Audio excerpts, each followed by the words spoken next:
Equipment in the control room are powerful tools in your work to protect people and property. But the equipment is expensive and can be misused.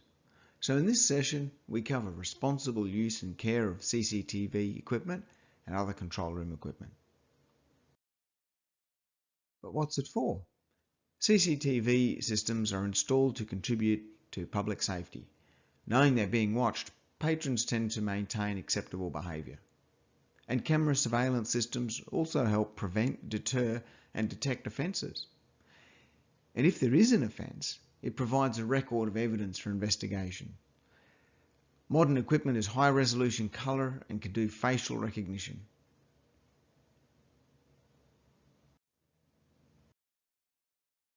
As you probably know, CCTV cameras are capable of being moved and manipulated, so they must only be used for legitimate monitoring or investigations. Don't use the cameras for your own use or in inappropriate locations. And don't use the control room to hold offenders while you're waiting for the police to arrive. And when we use surveillance equipment, we need to work within the privacy requirements, which includes keeping the records stored in the control room.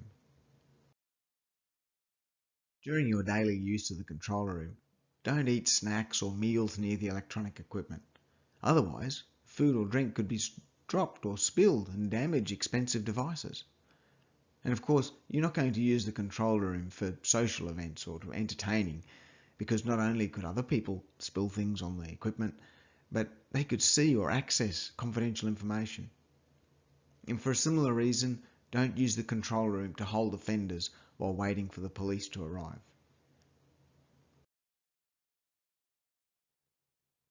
Don't remove electronic files or add new software.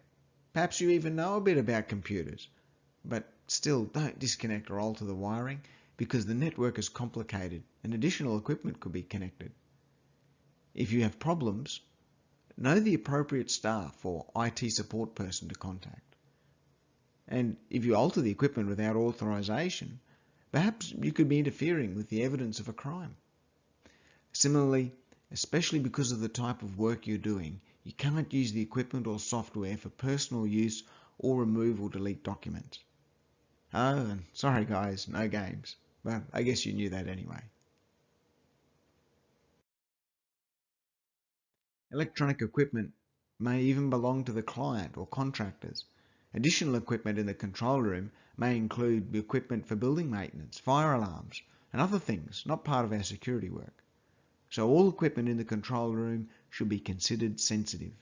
It should be operated and maintained only by authorized and experienced personnel. Always keep the room secure, neat and tidy. And part of keeping the area neat and tidy is putting back any hard copy documents or folders. Keeping the area secure includes reporting any missing equipment, files, documents or folders. The storage and filing cabinets should be locked if at all possible. So what do you need to do? Only use the CCTV and other equipment in the control room for proper work purposes. Don't change or modify the equipment or software. And keep the control room tidy and secure. That's it for this time. Don't forget to complete the short test below, and thanks again for joining us. One last thing, we'd love to hear your comments, so send us an email to feedback@learningsphere.com.au with your thoughts.